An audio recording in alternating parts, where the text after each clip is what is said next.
My camera's nearly dead. This wine doesn't really taste that good. I don't have any clean wine glasses. It's time to play Two Truths and a Lie. Not gonna lie to y'all, this love slash hate slash Two Truths and a Lie was a doozy. It was a wild time, and I'm excited to share this journey with you. This one took a while. It took a while because I made it take a while. Emma was a peach and a half, and she just flew through it, but I was just like, sitting, pondering. Emma, can we please postpone it?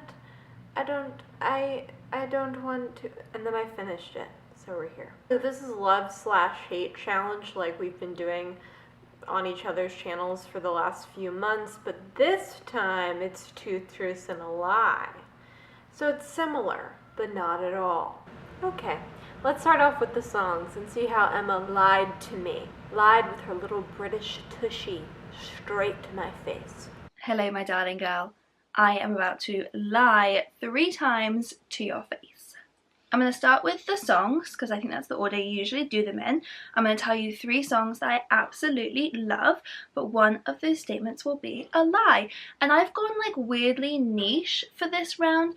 All 3 songs are going to be from the Romeo and Juliet soundtrack, which is a banger of a soundtrack. I love the song Love Fool by the Cardigans. It might be a cliche, but I think it holds up. It's so like sugary sweet, but in a good way. It makes me want to dance around the room. I just think it's adorable and a bop. Also because it's like sugary sweet, but the lyrics are actually quite sad, so it's got an edge. I also love the song Local God by Everclear. I think it's so much fun. It makes me feel badass. I was obsessed with this song, particularly when I was a teenager. I don't know why, I just thought it made me like very cool to listen to the song, and still when I listen to it as an adult, it holds up. It is so good. I think we first hear it in the movie in the scene where the Montagues first arrive on screen. They like drive in a car, and whenever I hear it, I think I'm like driving along in the back seat of a convertible with my group of guy friends because I'm cool like that. I'm like one of the guys. That's the vibe that teenage me liked about it, and I still secretly slip into it now. And finally, I love the song Kissing You by Des'ree. This one I didn't used to like. When I was younger, I thought this one was really boring, but now as an adult, I can appreciate that it is a power ballad. This song could move mountains. It starts off slow, it builds up, it's a crescendo. Is that the right music term? I wasn't very good at music, but I love this song. Lol, which one was the lie? Okay, so when I first saw this video, which has been many weeks, I was like, I don't like Romeo and Juliet. Honestly, I hate it. When I watched it in the 9th grade, I remember thinking, I'm not made for tragedy.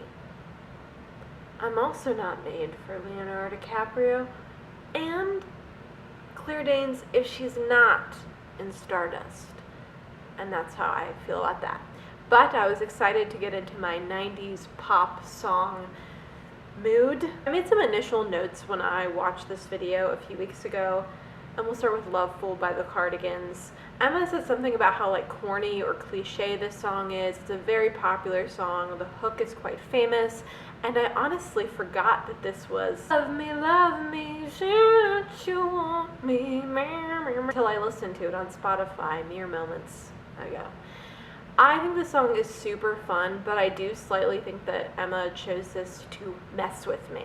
Like she picked an enjoyable, fun, overplayed song to be like, yes, you think that I like this song, but actually, this is my lie.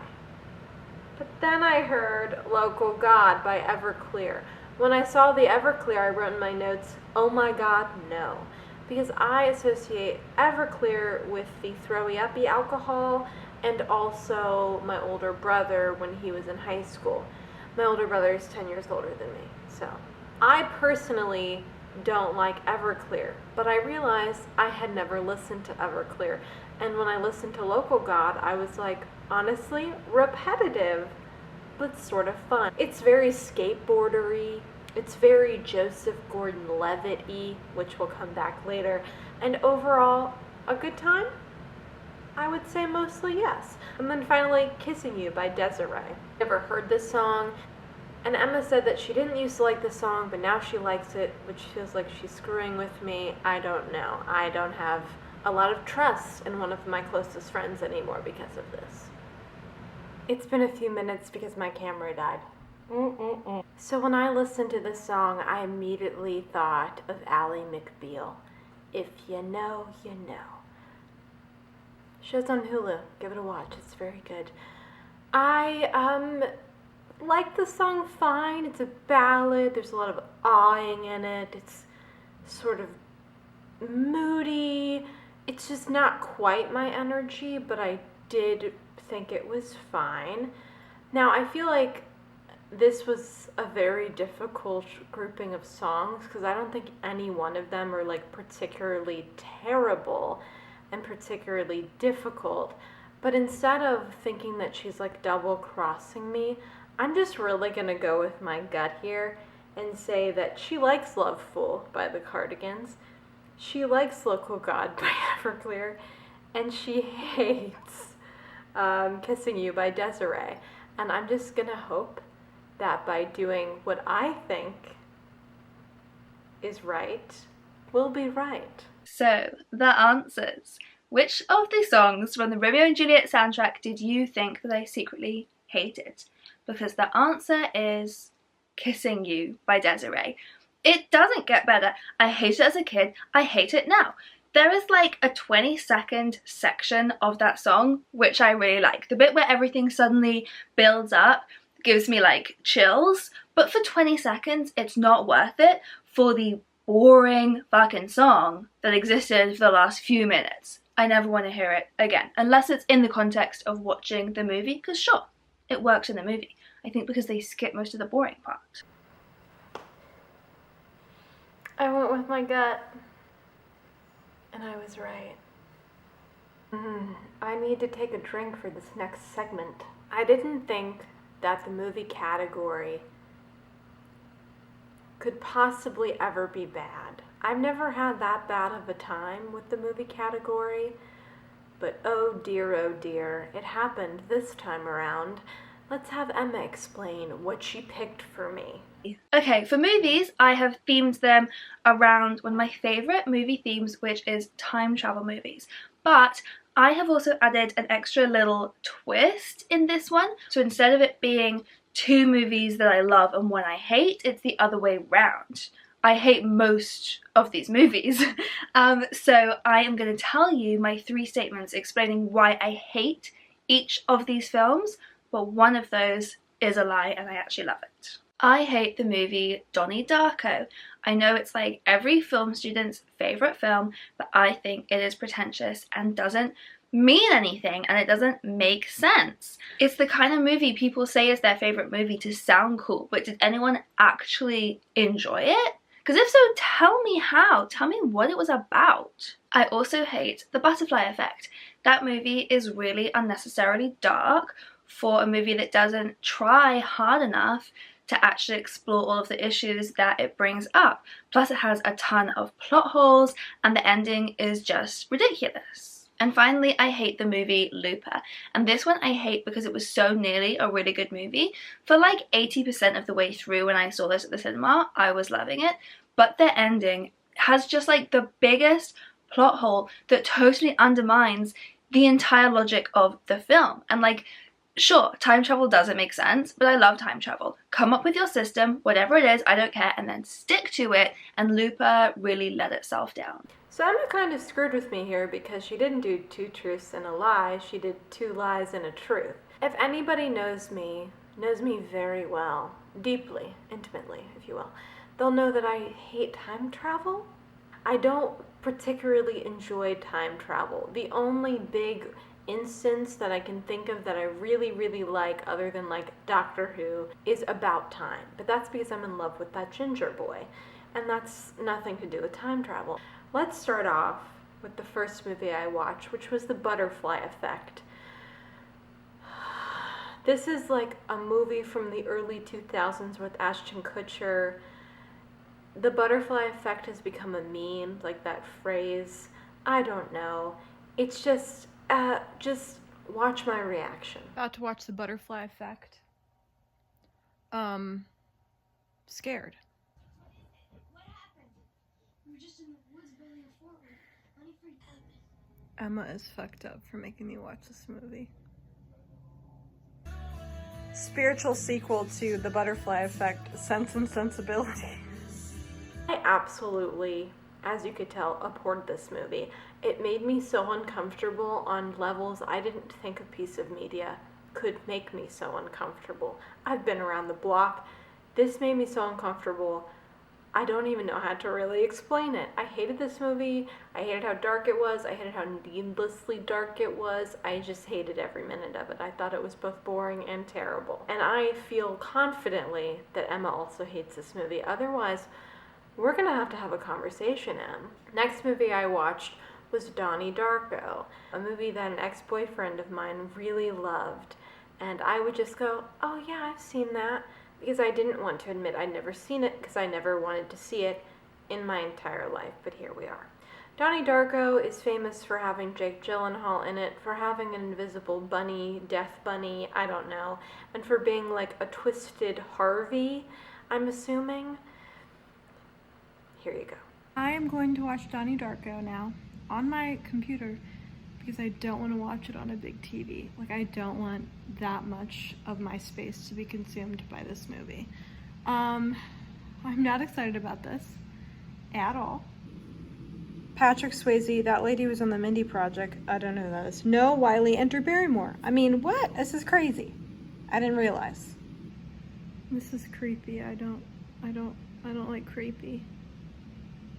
Stopped updating because I powered through the rest of this movie. I did not like it, but I didn't think I was gonna like it. It's just not a movie that I was going to like. I enjoyed seeing all of these actors when they were young, and I think Drew Barrymore was my favorite part of the movie. I was very intrigued by her. But yeah, I didn't really like it. Do I think Emma likes this movie? Or hates this movie in this case? I don't know. Part of me thinks that she might enjoy it. She likes dark stuff. And part of me thinks that she hates it because it's kind of pretentious. See her really enjoying it, really liking it, and also see her like hating it on principle. So, I don't know. It's a good movie. Like, it's a well-made movie. That's the thing about it. I will let future Emma talk about this more, I guess. I didn't completely hate this movie. I think it's a very well-made movie. I think the acting and the script are quite good. I really enjoyed Drew Barrymore's bit in this movie. I liked all the cameos and from all these famous actors, but I was uncomfortable. I didn't enjoy it. It's not a movie that I was made to enjoy. Again, it's very dark. I wouldn't say it's needlessly dark, but it is very dark, and I don't like things that are too dark. I overall am pretty confident this is the movie that Emma loves because there's something about it that feels really timeless and also very 90s, and it just feels like a movie that if I had seen it at a certain point in my teenage life, I would have really enjoyed it, and I'm assuming something similar for Emma, but who knows, she could find the whole thing quite pretentious. Okay, Looper was the last movie I watched. I was not excited about this, despite the fact I'm a big Rian Johnson fan, meaning that I like Knives Out and I like that Star Wars movie that he made where he made Princess Leia be really super awesome. Just watch. I'm starting this movie way too late, but I'm gonna watch Looper. I've had a bad time with these movies so far. I've genuinely hated both of them, and I haven't figured out which is the one Emma could possibly like. At this point, I'm assuming it's Donnie Darko or Looper.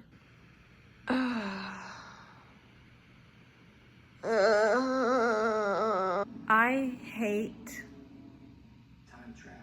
violence. It will be instantly outlawed. I only want Knives Out. Kansas? This movie looks so ugly.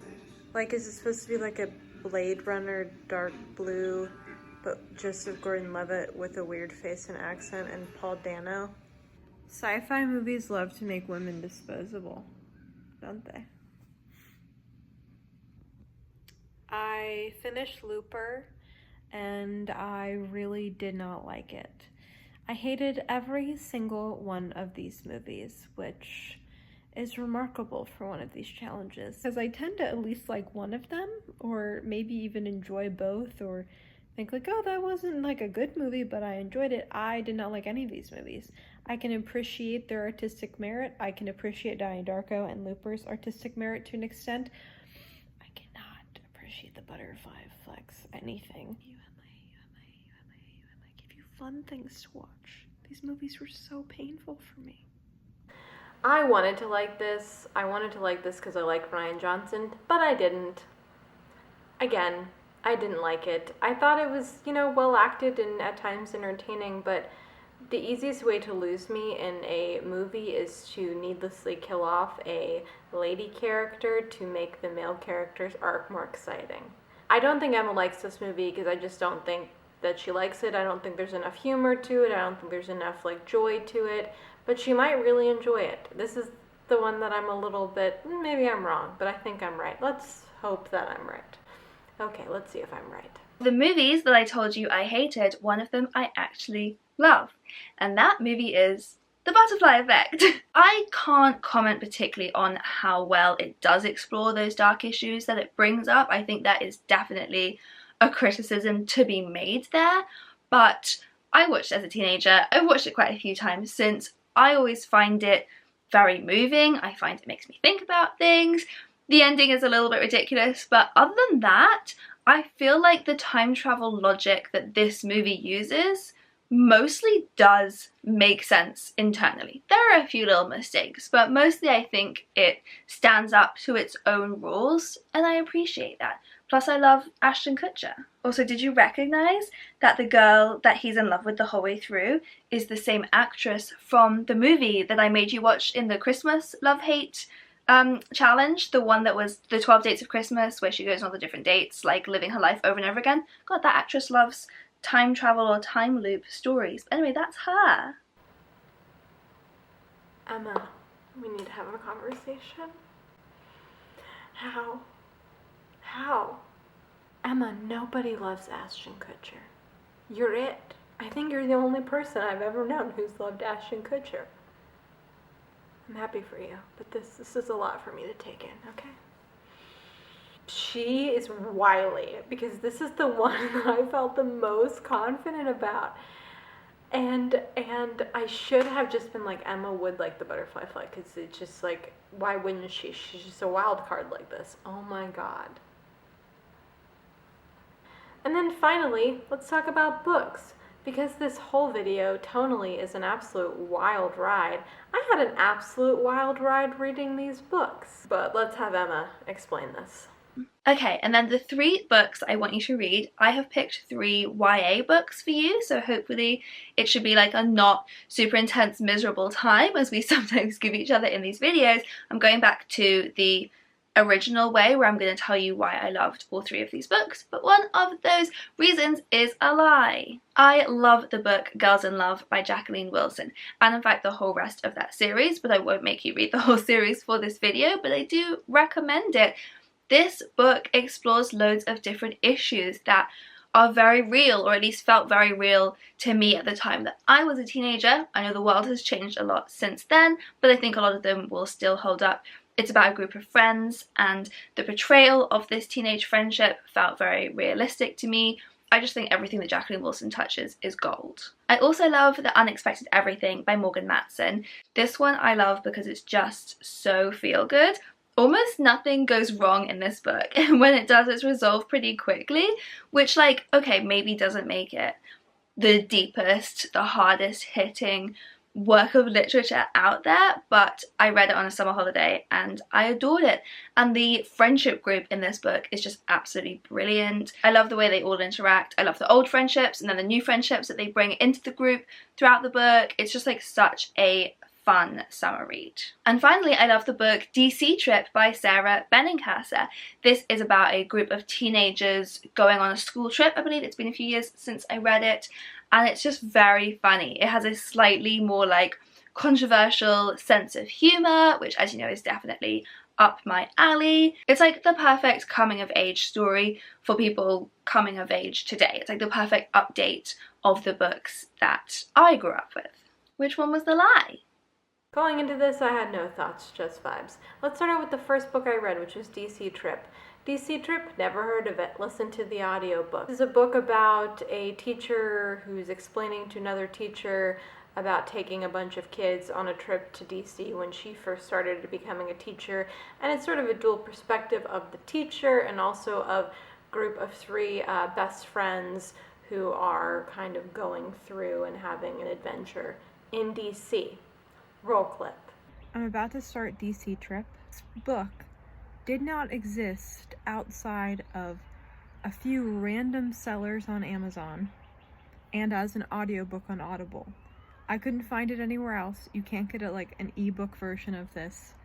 I find that very interesting, which makes me think it undersold tremendously. I don't even know how Emma knows of this book. I've literally never heard of it, but the cover is something. It's giving me Spring Breakers, so I don't know what that means, but we shall see.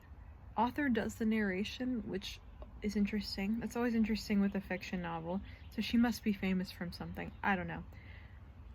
So, DC Trip. I'm not that far into it, but I have a few initial thoughts. I don't understand why this is written the way that it is written. Meaning, this is a frame narrative about an older teacher or a teacher in her 30s telling a first-year teacher about the first time she chaperoned a high school trip to DC. At the beginning, when she's first talking about it, she is speaking in the first person. And then when she starts telling the story, it's in the third person, which is confusing and silly, and I don't like it. Another thing, Emma was like, yes, it has controversial humor. You know that I like that. Now, I am okay sometimes with controversial humor.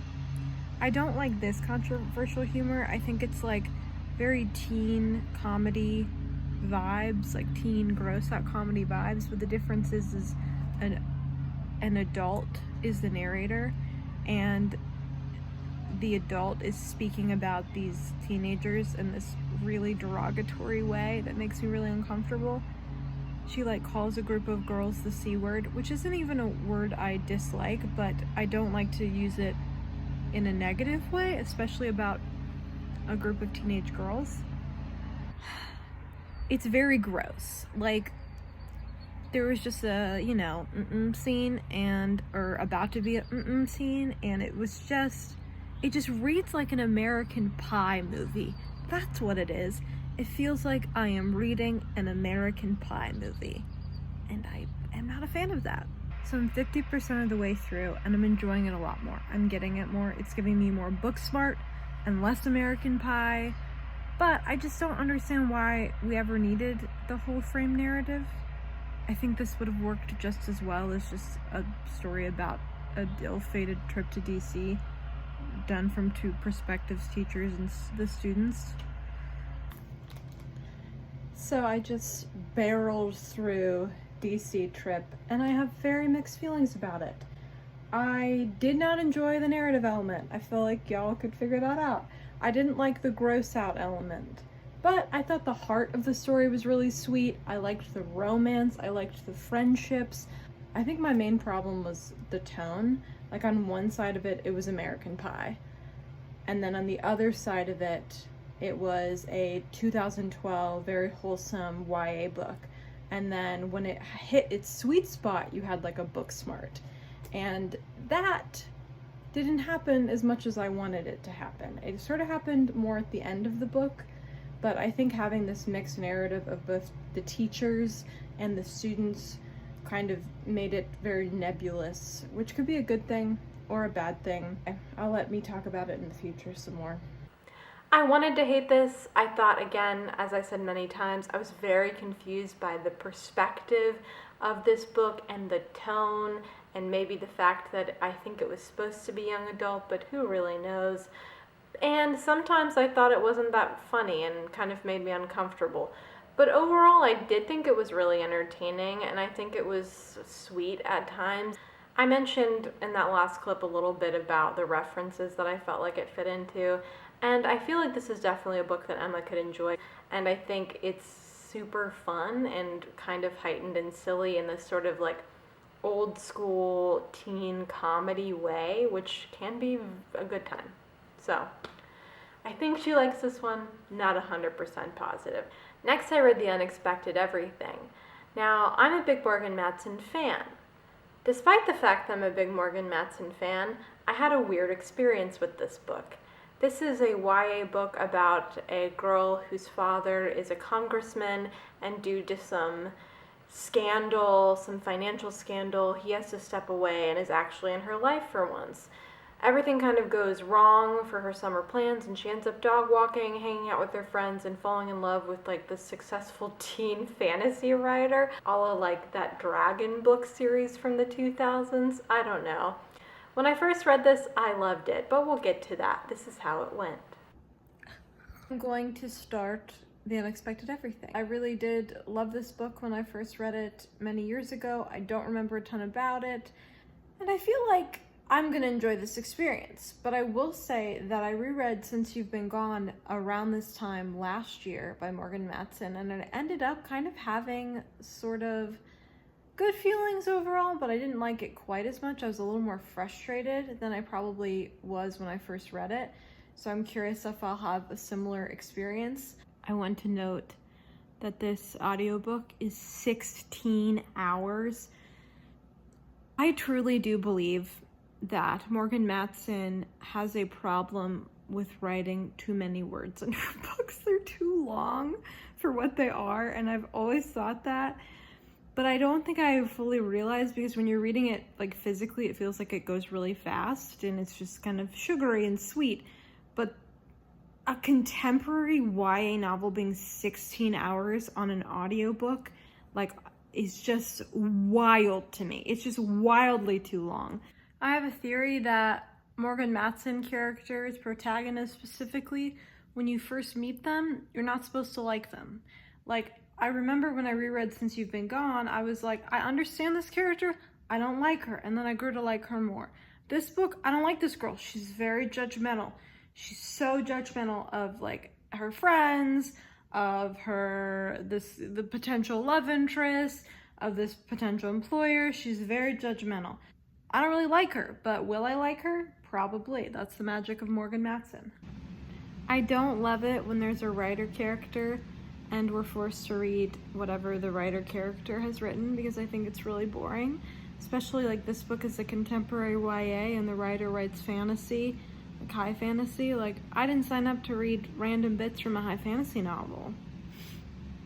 You can tell a woman in her 30s wrote this book because the main character is on hold and Muzak starts playing, and I guarantee most teenagers, most people, I feel like don't know what like Muzak. They'll say like hold music.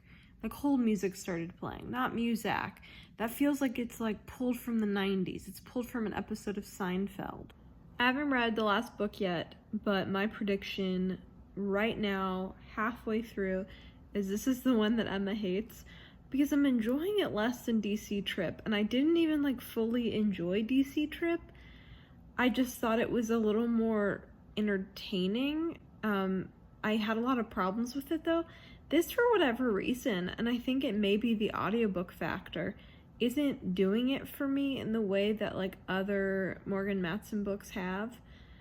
Even in my reread of Since You've Been Gone, I ended up really enjoying it. I don't know. I shouldn't say that because I feel like the last half of this book I'll really enjoy. But this is what my prediction is right now, because the main character is really annoying. I finished The Unexpected Everything. I have a lot of thoughts.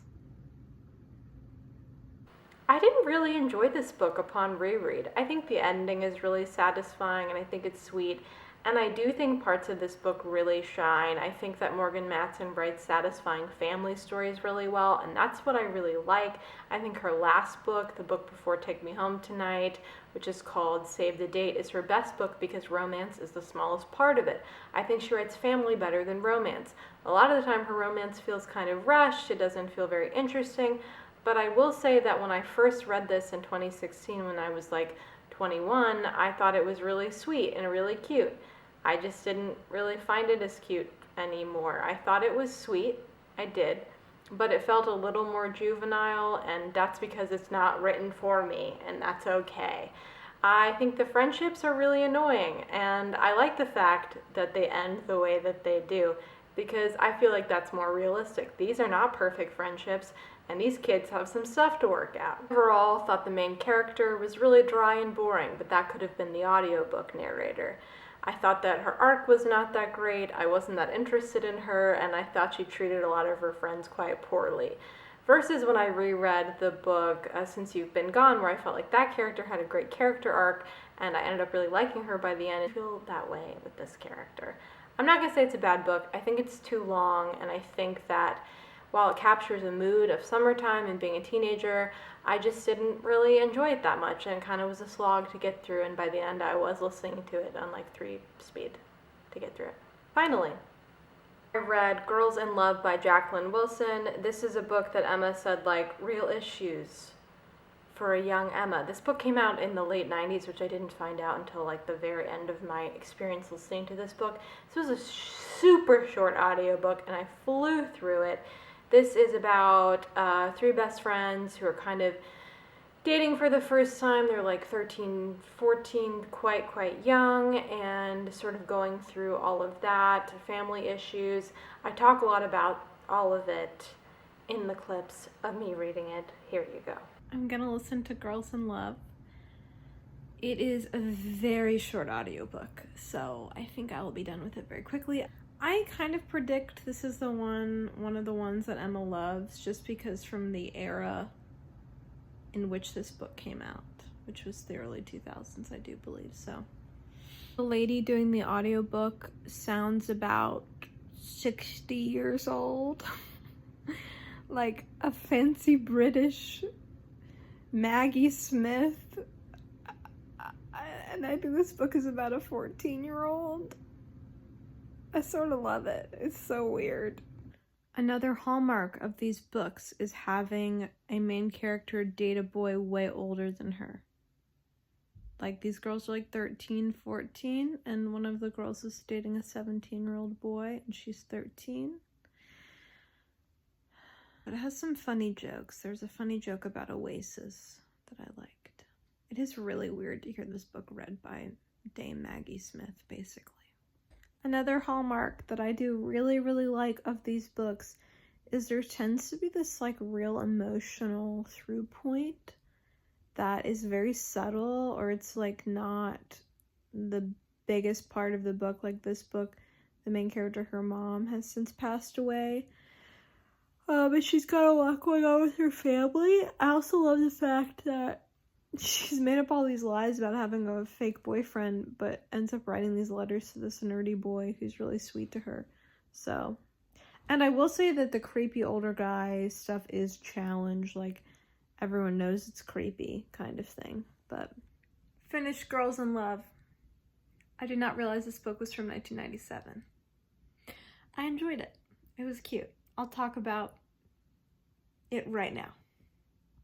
I think this book is classic fare for this genre. I thought it was really sweet by the end, and overall I liked it. It didn't blow my mind. I don't think it's like the best version of this kind of book, but I do think it was sweet, and I think it did what it was supposed to, and it challenged a lot of ideas, except for the fact it didn't challenge diet culture or fat phobia at all, which is disappointing. Overall, I did think it was okay. I thought it was pretty good, and I thought it was entertaining, and it was short. And I like a book that's short, that's not trying to do too much. Now, I do think Emma likes this book, and I'm going to go with my gut here and say that she likes DC Trip, she likes Girls in Love, and she hates The Unexpected Everything. And I think I'm going to be totally wrong. Roll clip. And finally, there was a book in there that I secretly hated, and that book was DC Trip by Sarah Benincasa.